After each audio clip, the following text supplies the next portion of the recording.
So no more jet lag, no more painful swollen feet, no more deep sadness and emptiness. And now I know where I'm gonna be for Christmas.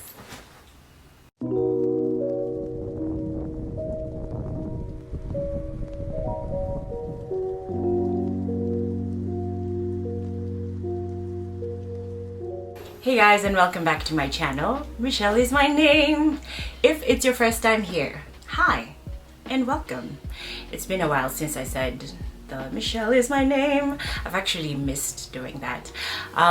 Anyway, welcome if it's your first time here. And by the title of the video, you already know that this video is about Emirates. So first and foremost, I just want to say this so I can get this out of the way. Some of you already know, a few of you already know that I left Emirates. I am no longer a flight attendant at Emirates. I'm no longer a flight attendant in general. And that's because we actually got laid off. Yeah, because of COVID. And we were let go. And that may have been the best thing that happened to me in 2020. I know that usually layoffs don't seem like the best thing to happen to anyone in their lives, but I think at times some blessings do really come in disguise and do really come in a different way from what you expected. As I get through this video, I hope that I'm able to actually tell you what I want to tell you and to be able to bring it out in a way that makes sense. This video is to speak the truth and nothing but the truth. So help me God. It has nothing to do with trying to make something look worse than it is. It has nothing to do with trying to make something look better than it actually is. So it is just my experience and the truth, and like I said, my experience. So if you have any different experience from me and you feel that you want to say something about this, please, how about you just start your own YouTube channel and share your stories on your channel. Tell your story. Anyway, let's go on with the video. So I joined Emirates in 2015, in June of 2015. Was it June or June? May, June? I think it was June 2015. I was flying before that with Kenyan Airways. I know I've said this before. If you have watched my other flight attendant videos before. I was in Dubai. At the time I was let go, I had actually been with Emirates for exactly 5 years. So the day that I was actually given my letter to be released, my redundancy letter, I had already been in Emirates for exactly 5 years. It was the same day that I joined the company. So let me just give you a brief of how my first day at Emirates was, because I feel like I want to build on this before we get to, you know, the final story. So my first day of Emirates was very underwhelming. I had a joining date, which was on a Friday in June, and on an afternoon flight to Dubai. My very first flight with Emirates was not the best. I was actually very cold. I was freezing, and I pressed the call bell to try and get the flight attendants to maybe give me a blanket or make me a coffee, but no one actually came up to me. And you know how weird we are when you're a flight attendant and you just don't want to press a call bell because you don't want to bug someone else or inconvenience someone else. So you try as much to not press a call bell up until you get to the point where now I just must call you, which is what happened. But no one actually showed up, and I was too embarrassed to go to the back and ask for anything because I was nervous. It was my first time going to Emirates, flying on an Emirates flight. I was stressed. I was a little bit tense. So I was also just nervous about leaving home, leaving my country, moving away. So I had all of these emotions going on. So you can imagine this was an issue, but it was like the last thing on my mind. So I had been to Dubai like many times before that, because as I said, I was flying before. So it wasn't like, oh, I'm excited to go to Dubai. It was more of, oh, a new experience. Like, let's see where this actually leads. So, so the flight was as it was, and we got to the airport, and we were kind of met by, we were like, there was no specific person waiting for you. It was like a group of people who were holding different names, and we were taken into this room where we were basically handed this, I think it was, I want to say it was an envelope with a lot of things inside, but I don't really recall. And I think we were given a SIM card at this point. I'm not really sure. All I remember feeling was that it was very impersonal. It was just, okay, here you go, take your, you know, this, okay, exit left, goodbye, next, you know, next kind of thing. And the first impression was not good, but as always, when you're joining a new company, when you're doing something new, you always want to make excuses, and you always want to look at the bright side and go, well, it's fine, they're dealing with so many of us. But I think at this point I should have realized that I was nothing but a number. I was basically just, you know, whatever my staff number was, and come on, take this, exit left, get into the bus. Which is what we did next. We got into a bus, and this bus was supposed to take us to our accommodation, which at the time I had no idea where it was, but I had all of these expectations, okay? So I had spoken to someone who worked for Emirates before that, and I was asking, so where do they usually place their crew? Where do we live? Is it a nice place and everything? And she had mentioned Sheikh Zayed Road. So if you're familiar with Dubai, you know that Sheikh Zayed Road is a highway, a super highway, where there's all these tall buildings, and you know, it's close to Dubai Mall, and all of these wonderful coffee shops, and all of these wonderful hotels, and just everything is along Sheikh Zayed Road. Like, that's where the life is happening. So I was expecting Sheikh Zayed Road, you know, the highway of lights. I was expecting, as we drive out the airport, I was gonna see nice skyscrapers and just gorgeous buildings, you know, and amazing everything. But as we drove out into where we were going, the street lights were dimmer and not as nice, and it was very deserted. It was a lot of, how do I say? I think car yards, no, not even. Like, I don't even know, I can't really explain how it was, but it was kind of, we were driving in towards the industrial area of Dubai, which is where my accommodation was going to be. And it was 5 of us in the bus. So as we went, we dropped other people off somewhere else, still along the same, you know, around the same area, and then we got to where my building was. And when we got there, the driver basically just opens the door and, you know, yells the name of where you're going. So the sheet of paper that you have has the name of your building. So mine was Obaidullah 5. So the driver just yelled Obaidullah 5, and that's it. You're supposed to, okay, that's me, you know? And at first his accent was a bit too deep. So I remember not understanding what he was saying and thinking, I don't think that's me. So, you know, I said, sir, was that Obaidullah you called for? He was like, yeah, Obaidullah 5. I was like, oh, okay, that's me. So I was among one of the last people to get off the bus. And so there was Obaidullah, I think 6, 5, 4, 3, 2, 1, all the way to 1. So after I dropped off, I think the next person, the last person, was gonna go to be dropped off at Obaidullah 3. So I just remember the suitcase right like along the what is it called, the service road.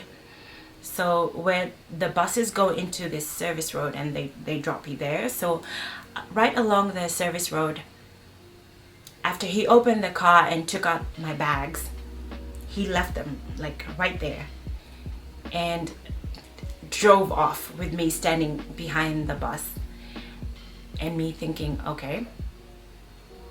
So I had three bags actually, 2 suitcases, 1 small cabin bag, my handbag, and this folder that I was holding. And so I thought, okay, so I guess he left me here, so I should go. I should go. So I try and pull my bags all the way to the side, and I walk into this building, and there's one security guard seated at the end of the hall, and I have no idea what to do. Like, should I go to him and say my apartment is this and this and this? Is he going to help me with the luggage, pull them all the way to the lift? I mean, how does this work?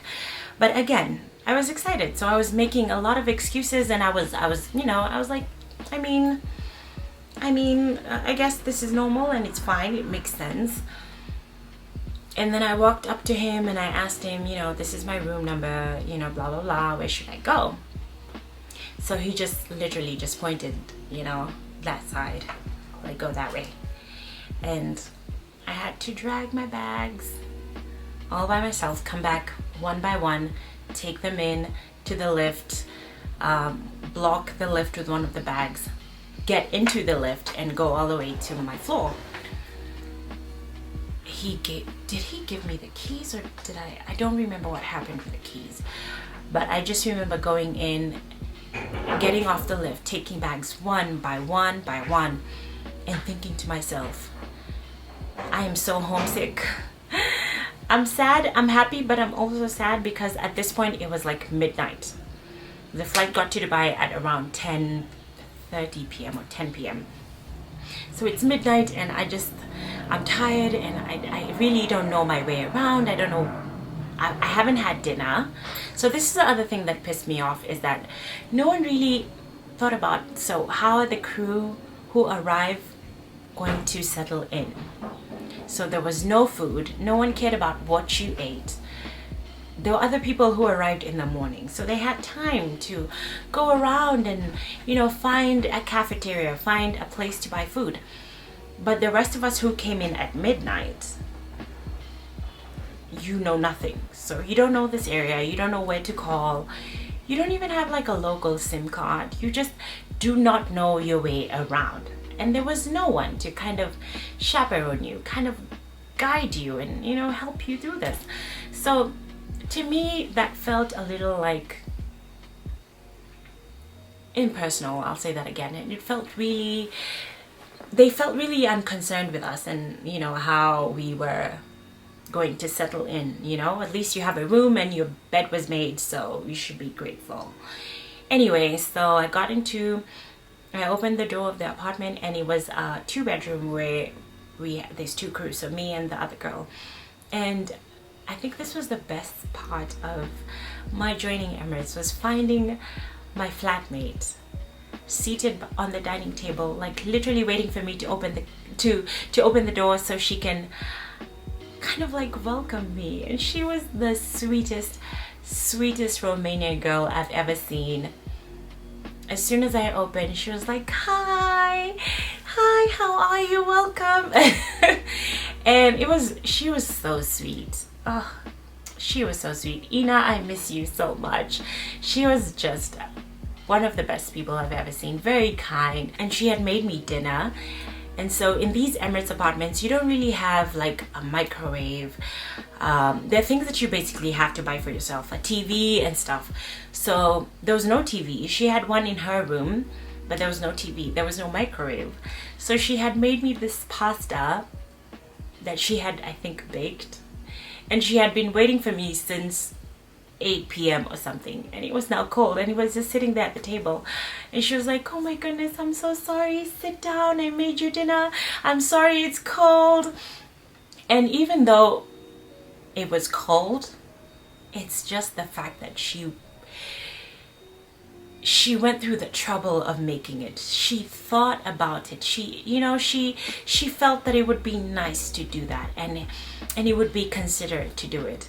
And for a company that really stresses on being considerate, being personal, being empathetic to its employees, which stresses to its employees about being that way, it did not sit well with me that they were not, empathetic. They were not as, I don't know, it just did not sit well. So whatever, I went into my room and I had the schedule about how, so it was Friday. It was Thursday. No, it was Friday. So I had this schedule about how my Sunday was going to be, because Sunday in Dubai is a weekday. So Saturday I rested. I was home in my room, trying to get used to everything around, and Ina was trying to help me with, do you need Wi-Fi? Can I help you? Can I get you anything? And I had no money. I mean, I had money, the one that I came with, but Emirates themselves had not given me any money yet. So I only had what I had from home, which is what I use, I think, to buy something, a few things. I remember Ina went to buy for me a few things. And then yeah, so Sunday came. And training college is one of the most horrific experiences that I ever had. Like, it was not good for me. Like how it was set up. It's not that the experience, it was bad. It's just, it was very hostile.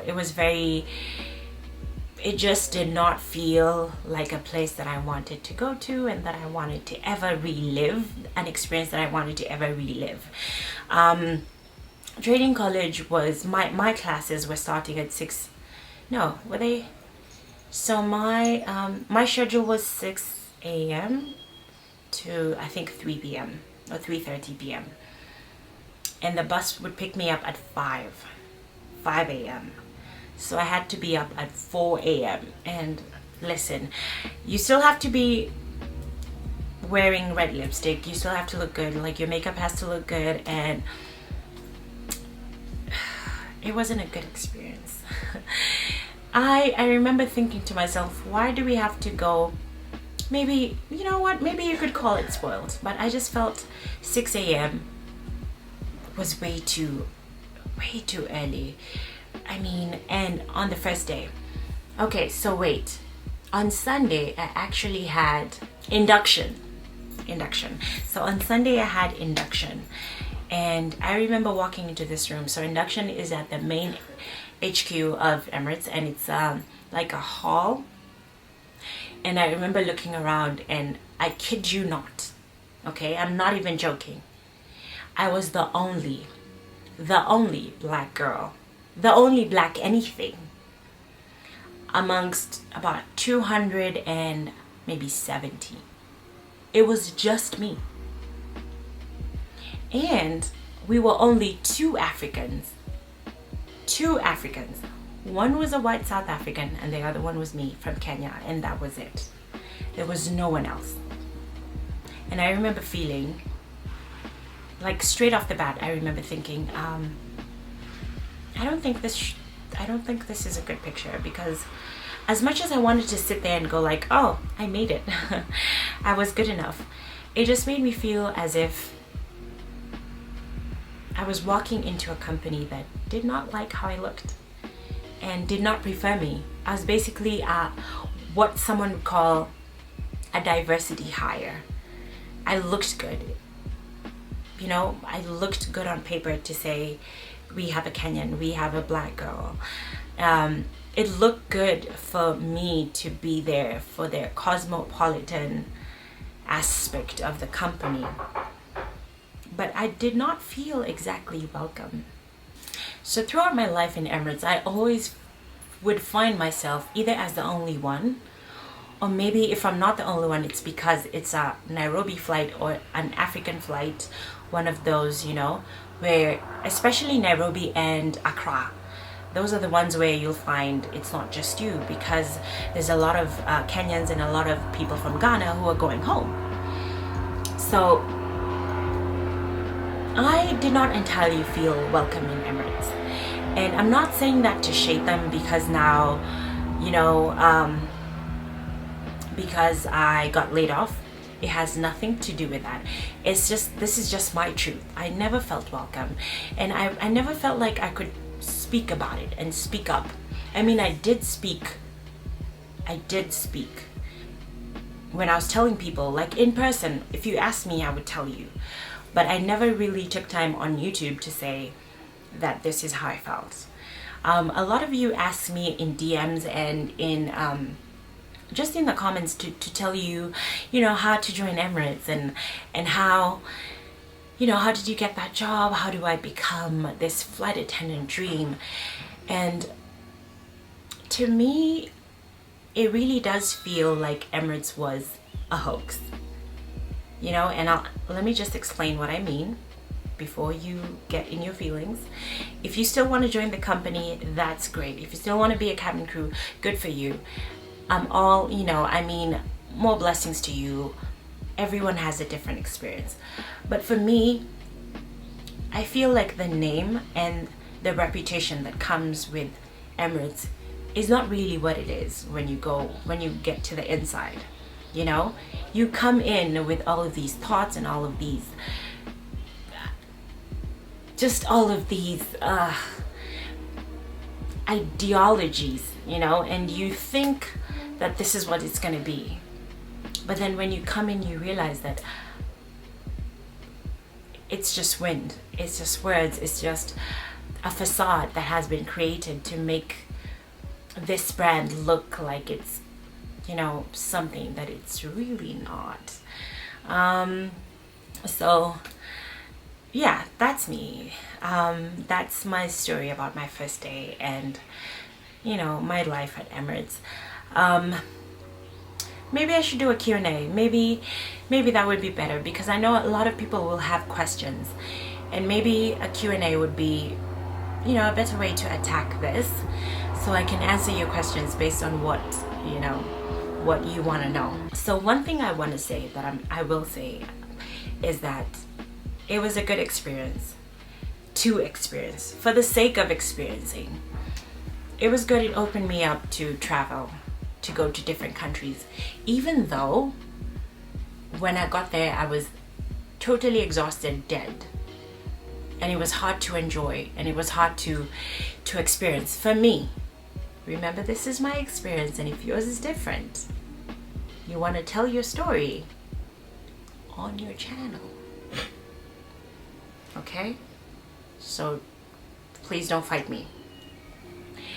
It was tough for me to experience, to sightsee, to enjoy, because half the time I was exhausted, okay? And even when I was flying, okay, there are planes flying above me, above where I live, so if you hear the noise, bear with me. We're gonna wait for it to go. Okay, so I was saying, even in the moments where I tried to enjoy, I was really exhausted. When I was flying before in Kenya Airways, it wasn't the same. I would get jet lagged, but I wouldn't get that jet lagged. And it's not because, oh, you're flying to the States, or you're flying to, we used to fly to Far East Asia. We used to fly to, you know, actually Far East Asia was probably the most different in terms of time zones. So it's not that. Even when I fly to something like the UK, which is 2-3 hours from Dubai in terms of difference, I would be dead. I'd just be dead. I don't even know why. I mean, I feel like the load in Emirates was much more than in Kenya Airways, or maybe it's just how people do the work, that that I felt even when I joined. I said this, I remember this is the first thing that I said, is that it looks messy. It just did not, to me it looked like there's so much time that was wasted, and there was just extra stuff that really did not need to be there. And you know, I voiced this a couple of times, and then I got into the system and I got used to it, and I was like, you know what, it's fine. But when you come from the outside and you have a different experience, you notice this, you see it, you feel it more, and then after a while you get used to it, and it's like, okay, this is the norm, this is how we do it. But then when you get to the hotel and you're so tired, now when I look back, I think maybe that's why this was happening, is because of, you know, all of this, you know, their way of doing things. Anyway, I'm grateful for the chance to move and live in Dubai for 5 years and experience, you know, Emirates, experience a different company, experience different cultures. If there's one thing that I am grateful for, is the experience with different cultures. I learned how other people do their things. I learned different cultures, how to manage, how to just understand them. And that I'm forever grateful, because that is value that I can never really put value on. Does that make sense? Like, that's one thing that I took with me, and I'm grateful. However, there are things that I'm also not. I mean, in a perspective of what God wanted me to experience, I feel that going to Dubai was good for me, because it basically set me apart. I'm a Christian, and I'm a born again Christian. So what it did is it basically took out all the distractions, the noise, because when you're home you have weddings, you have birthdays, you have friend hangouts, you have all of these things. But when I went there, to me, I never really quite made friendships as I have them at home. So it was never that much hanging out, or, you know, it was just different for me. Some other people really love it and they enjoy it, but for me it was almost a point of isolation, where God set me apart and said, listen, I need your attention. And he made everything else quiet so that I can pay attention to him. And I am actually forever grateful, because that experience in itself, I can never put value on it. And I never wanted to be, we're gonna wait for the planes. Gonna wait for the plane. That experience, I never want to, I'll never reverse it for anything else, you know? So for that, if that's the only thing that took me to Dubai, then I'm grateful, and I would never change it for anything else. To everyone who I guess still wants to join Emirates, do your research. When I left to go to Dubai, I had all of these dreams and all of these expectations, but I did not even try to do my research, because I was excited and I really just wanted to go, and I wasn't grown enough, maybe, because now I feel like I'm fully grown, and I think I wasn't grown enough. I would say do your research. Find out if that's really what you want. If the lifestyle in Dubai is really what you want. Look at the expenses. Look at the... what else do you need to look at? Just the experiences, especially if you're African, especially if you're of African descent, because it is kind of different, I must say. And let's not pretend that there's no racism.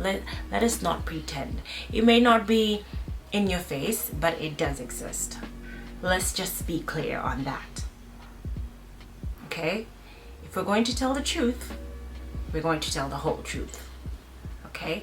So, because I don't want this video to be too long, it's probably so long already, but if you have any questions, please just leave them in the comments. I will maybe do a Q&A, maybe at some point, if there's any, if there are enough questions for me to answer, because a lot of you still want to know, how do I join? How do I become a flight attendant? Which, I'm so sorry, I do not reply to these DMs anymore, because I don't believe in sending people to a place where I don't endorse, or I don't support, or I don't think is worth going to. But if you still want to know, and if you still want to go, I'll let you know. Okay? So yeah, we got laid off because of COVID, apparently. Everyone was talking about how they were looking at, if your contract has expired, if it's about to expire, they don't renew it. If you had any sicknesses, which I had 2 surgeries while I was in Emirates, so I had quite a few sick days. So if you had, any sick days or any warnings and stuff like that, which I did not have a warning, but I did have sick days. So obviously, a lot of them, a lot of the managers would say, oh no, it has nothing to do with the warnings or anything. It has nothing to do with sick days. But it did. They just don't want people to be sick. Yeah, they should have just put it out plain and there. simple. Yeah. Open. They should have just said, if you want to join this company, please don't be sick. Yeah, because I had 2 surgeries, and I can tell you that I was victimized because of my sick days. Sick days in Emirates means no upgrades. It means if you were up to be a supervisor, you don't get any promotions. If you want to join the business promotion team, so everyone who you see, all these pretty girls you see and the billboards and on these commercials on TV, they're called business promotion. You don't get into it if you have sick days. So basically, having sick days meant you get punished for the sick days, for being sick, basically. You get punished for being sick. Something you have no control of. Yeah, something you really have no control over, and there's nothing you can do. If you're sick, you're sick. And sometimes the job itself makes you sick, because there are times where our rosters were busy, packed, and you land in Dubai and you're in Dubai for a maximum of 48 hours. Like that's when you have your days off, or maybe let me say 56 hours or something. But listen, it was tough. It was really tough. And I, for one, I'm grateful that I don't have to deal with that no more. I know that some people are crying in their homes and sad because they got laid off. But baby, this is a blessing in disguise. You need to see it like that. Yep. You really, honestly, truly need to see that this was modern day slavery that was going on, and we're done, and we've been set free from it. Preach. Facts, like true, like for real. Modern day slavery for sure. Yeah, because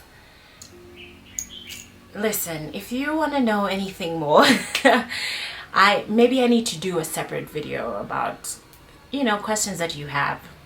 Not questions like Q&A, but different like segments of things that you want to know, because there's just too much to fit in this video. And I know it's already half an hour long, and I need to stop and end this video here. Thank you for everyone who was asking me questions like, oh, so when are you going to show us a vlog about traveling again? Yeah, now you know. I will show you a vlog about traveling, but it will not be as me being a flight attendant. It will just be me as Michelle. So to everyone who is concerned and is asking about Emirates, like I said, leave your comments down below. To everyone who is concerned that I was home for so long, and everyone is like, oh my goodness, you've been home for so long. I know. I would come home for a maximum 9 days, because I have maybe 12 days, and there's traveling, and there's something that we call, what is it called? Wow. Well, there's something where you have to come back to a certain time zone to be able to acclimatize. That's the word. Acclimatize, so you're able to fly out to different parts of the world, having kind of like brought your body back to where it should be. But at least because Dubai was only an hour difference from Nairobi, it wasn't so bad for me. But for other people, it was really bad. And they would have to come to Dubai maybe 2 days before their next flight, or maybe 3 days before their next flight. So I'm grateful for the experience, and I'm grateful that I'm now home. I can see my friends. I can spend time, most importantly, with my family, because I feel like I haven't had this since I left for Dubai. Everything just shifted, just changed. I'm pretty sure that there are other people who have done videos like this, and maybe they have different opinions and different views, and that's great. I'm just here to tell you my truth. My truth. Okay? If you haven't already, please consider subscribing to my channel. And I'm gonna try and tell you guys stories about Emirates. You know, let's see how it goes. I'm not gonna promise. Let's see how it goes. And give me a thumbs up for this video, for telling the truth. Okay? And I guess I'll see you guys on my next one. Bye. God bless you.